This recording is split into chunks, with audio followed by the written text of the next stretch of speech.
Now we have some time for question and for our discussion. So you may request to intervene and ask your question. Any question? Well, I have some. Well, no, after you. Oh, okay. For Professor Van Dijk, I was I'll take this off. I was wondering where you think that the regulatory global model will go and to what extent. I think in the US, we have the impression that we will all be living under European rules because the US is so slow to regulate the tech companies that we're really counting on the Europeans. And I was wondering from your perspective what that looks like. Well, there's an interesting book that was just published called The Brussels Effect. And I would like to invoke that book because it really says that the only thing that Europe is very good at is at regulation and making sure that regulation is doing for the American and perhaps the Chinese, but mostly the American system, what the Americans couldn't do themselves. That, of course, is a sort of bold way of saying, well, the American ecosystem is not in charge of its own system, because that's basically a market model that can't regulate itself. Now, I wonder if the Europeans are very good at regulation, because you call the Americans slow in regulation, but I think the European model is way too slow. And the only thing that they're good at is sort of making sure that the norms and the conditions upon which these values, the public values that I talked about, that they are shared, are going to be imposed on the various regulations in the different nations in Europe. For instance, the GDPR, which was implemented in 2018, a lot of people are complaining that it hasn't done enough, that it's still too slow, that it's still not comprehensive enough, which is true. But on the other hand, what the GDPR has done in Europe is to make sure that everyone is aware currently of the importance of privacy. My only complaint about the GDPR is that it's just privacy as a public value. And as I mentioned, there's like at least 9 or 10 other public values that I would like to see implemented in the regulatory system. And to conclude, what both our systems, American and European, at the EU level, are very bad at is that there's very little incentive to make comprehensive regulation. And by that, I mean, it is either, argued from a very specific approach to regulation. For instance, the internet as a market, or digital platforms as a market. Then you use you either use market competition law, or you use a very specific perspective, and that's because all these regulatory paths are so pillarized that we can hardly even start thinking about it as a comprehensive regulatory pathway. And that is something that I would very much like to articulate. Mm-hmm. Thank you. Other question? Professor Zamagni. Thank you. I've been stimulated by the presentation of today. A general issue which raised to my mind is the following. We are observing a progressive substitution of causality with correlation. Now, this is, in my opinion, is very disquieting. Why experts in media do not raise the point? Of course, one can say, I am happy with that, but you have to justify that.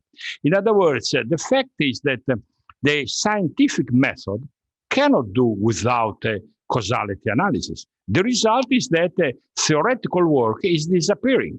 I am an economist, and here there is Professor Stiglitz, he can testify.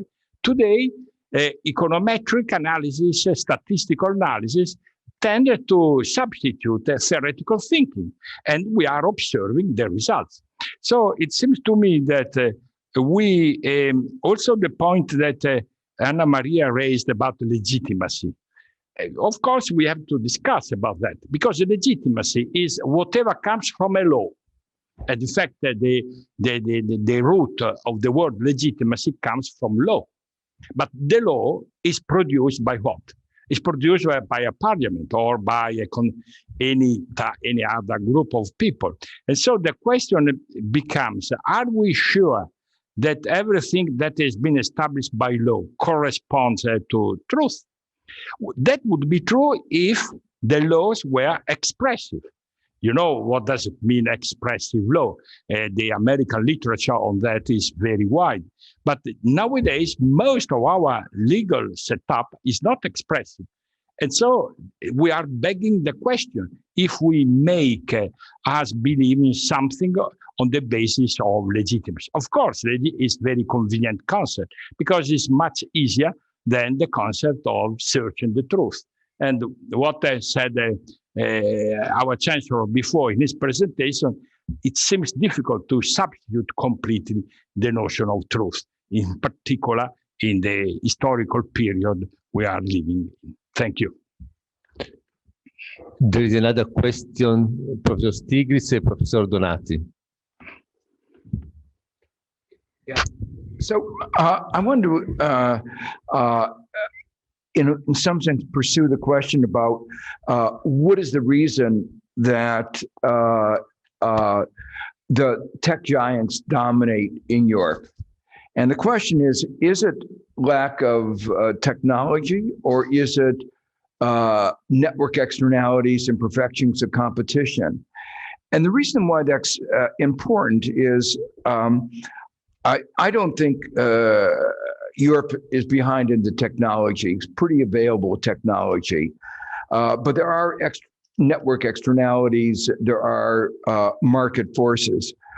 If that's true, it says that there's there are two ways that Europe can restore its own independence, if you want, on platform.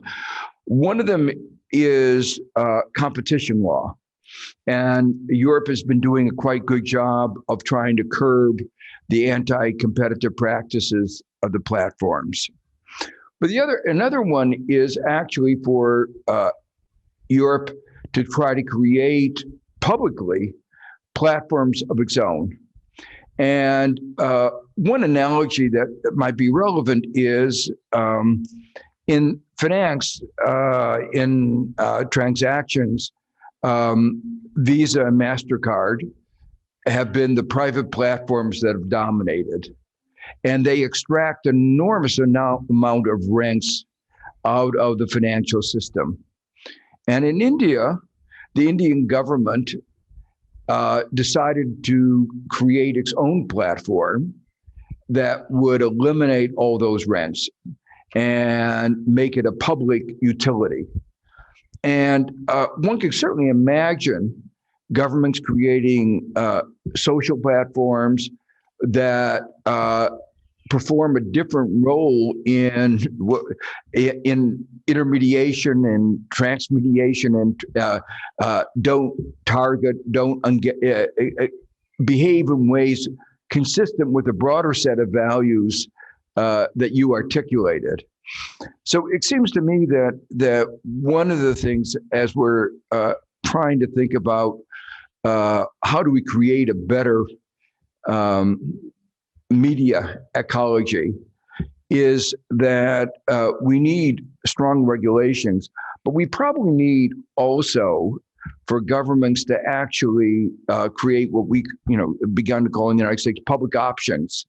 It doesn't necessarily suppress the private sector, but because it can do things that large fractions of our citizens want, will actually dominate the private sector.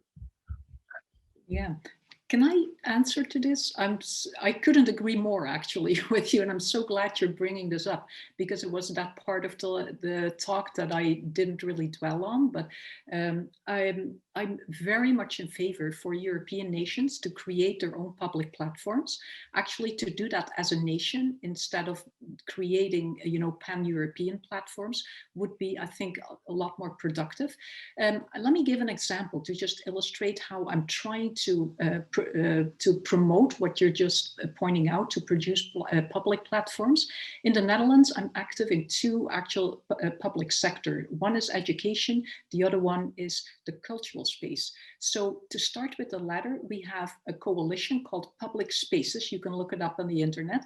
And we have just brought out a manifesto. We're with 15 to 20 cultural organizations that together have sort of, 8 million users on different platforms.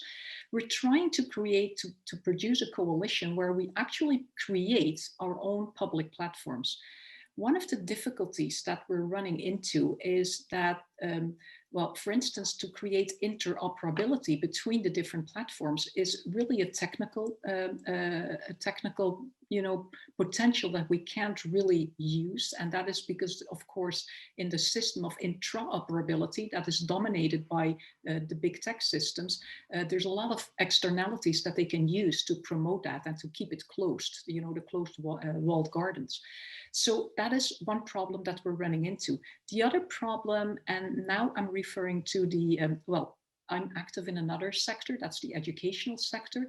We're actively trying to produce public platforms that will help us in the educational sector not to be dependent on the big American GAFAM platforms. One of the problems we're running into in that area is that a lot of schools are trying to operate independently, and when they do, they're really too small to actually negotiate with the big tech firms the conditions upon which they can use their platforms. So they're stuck more or less with the infrastructure that can only be offered to them safely and securely from the big tech companies. So basically that, what I'm seeing, that one of the problems in creating a strong public network is infrastructure. I mentioned at the roots, the infrastructural services, and there what I see happening is that they're increasingly dominated by the big tech platforms. Now, and at one level, I think the Europeans can really do something that could actually open up the European system, and that is create a public infrastructure in terms of cloud services. There's currently a project called Gaia X, which is pretty much carried by the Germans and the French to create a true public cloud service. Until we have public cloud services in Europe, I don't think it will be possible to operate independently from the big tech platforms, because they have such sort of a proposal that they can't refuse. Schools are becoming dependent on them because they offer one-stop shops to, from all the way from infrastructure to apps for education. And because they're interlinked, they can hardly be disconnected.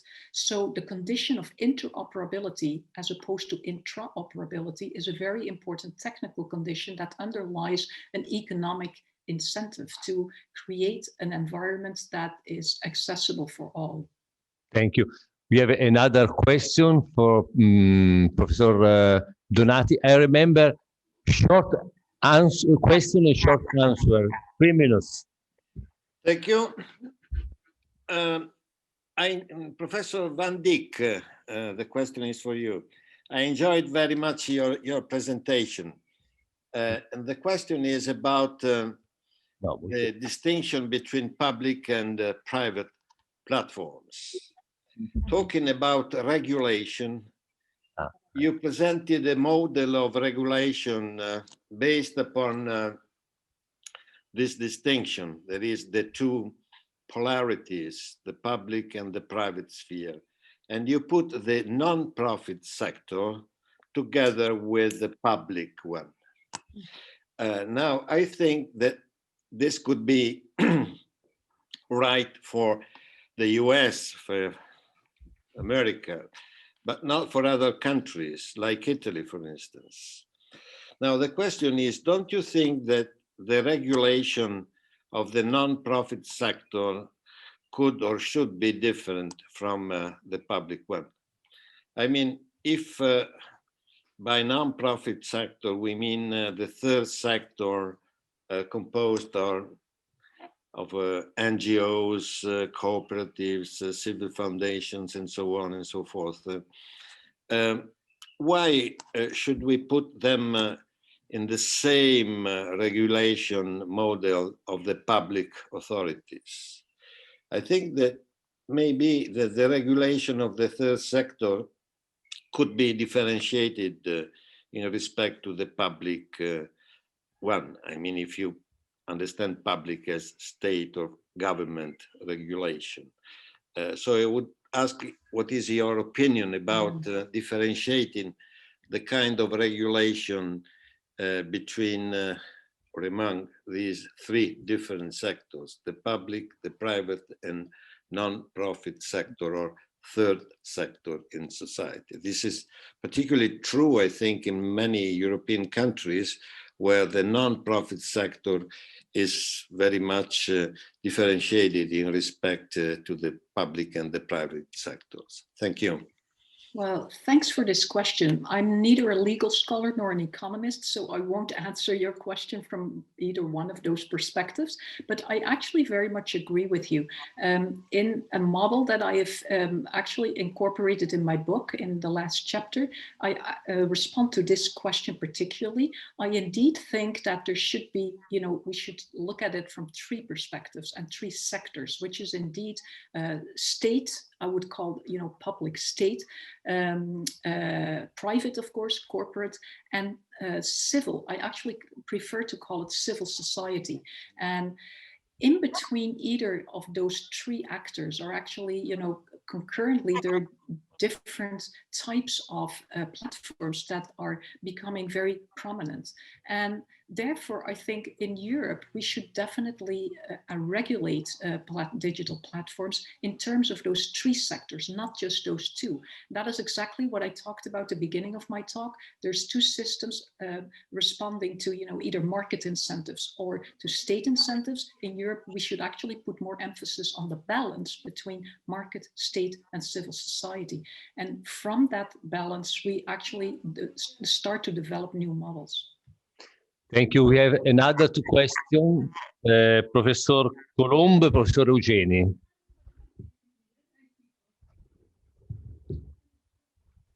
Thank you. Just a general question about probably to Anna Maria, Josie, and Graham, and Richard. I'm a bit worried about the hypothesis to forecast a new era of regulation without considering also the dangers of this kind of problem. I make a short example. During the pandemic, the European Union made an agreement with the big platforms about the control of the fake news,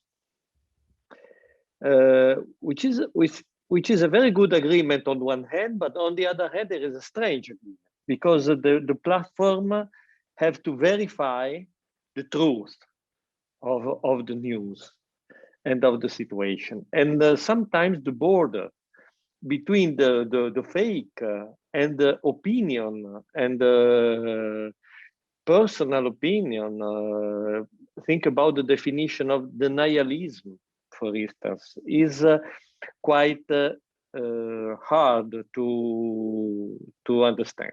So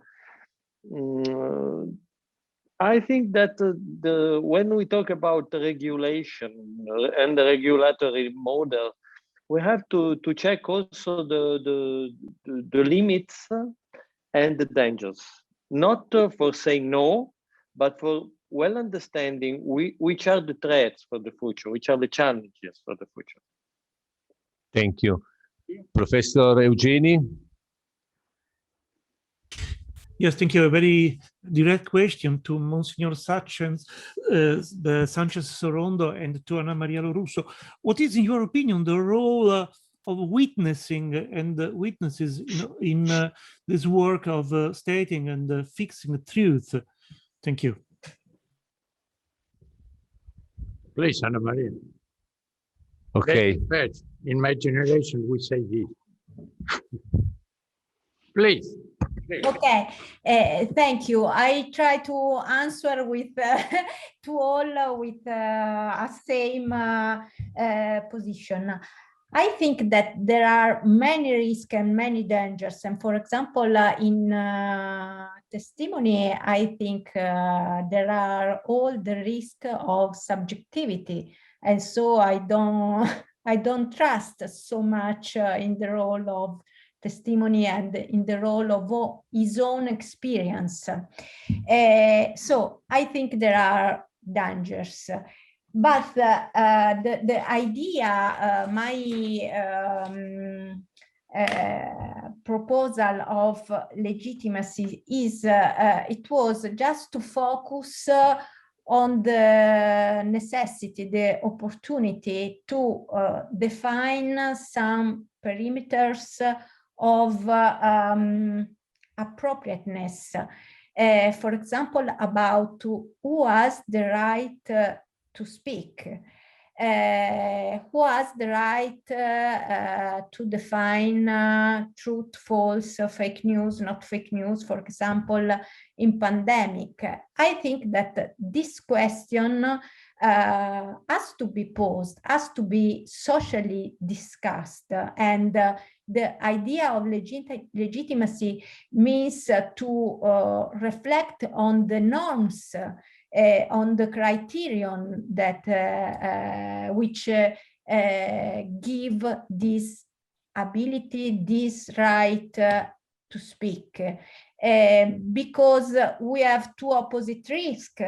From one side, no regulation, truth is not is a criterion not more valid, and on the other side, we multiplicate the subject that establish what is right and what is not, what is truth and what is fake. So I think that we need a social dimension, a public sphere where this is discussed and defined. I can say that more or less I agree with Anna Maria in this question. And but it's very important because it's not the same if the authority comes from, for example, the same Christ in the gospel say, what is my authority? When the Pharisees ask, my authority comes from the Father. And we need two persons to testify. And they are two persons, I and not my Father. So also for us, it's very important, the authority. It's not the same in an opinion to have a Professor Stiglitz in economy and there's another people, another person, of course. We try. It's not the same the things that say Aristotle about truth that the other thinkers, other modern thinkers like Heidegger or others. I give more authority to Aristotle. So these kind of things are very important. But it's not the last question. We believe in the objective truth, and it's at different levels that we can have the proof of the objective truth. One is for sciences, other is for philosophy, other is for social sciences. There is different criteria to obtain, but we can obtain. Say, for example, in the question of COVID, there are negationists of the problem. You know, there are also politicians. And what are the consequences? So this is clear that there are objective things, and we can prove these objective things, and in different fields are different solutions. But we need to arrive to this. And we need also, of course, to consider that the truth is very important for society, is the more important social virtue together with the justice. And this is the classic idea of Aristotle that put truth as virtue in the ethics, and is the idea of the social doctrine of the church, it's the idea of Thomas Aquinas. So all things that can not put in the center for the society truth, I think is a no good idea, is not good program. Thank you. Thank you. I think we have a lot of Q&A, but the time is very limited. So let me remind all of you that the Academy will publish the proceedings of our symposium. You will receive in a few weeks the necessary instructions. And now we can conclude today's session and adjourn the meeting. See you tomorrow.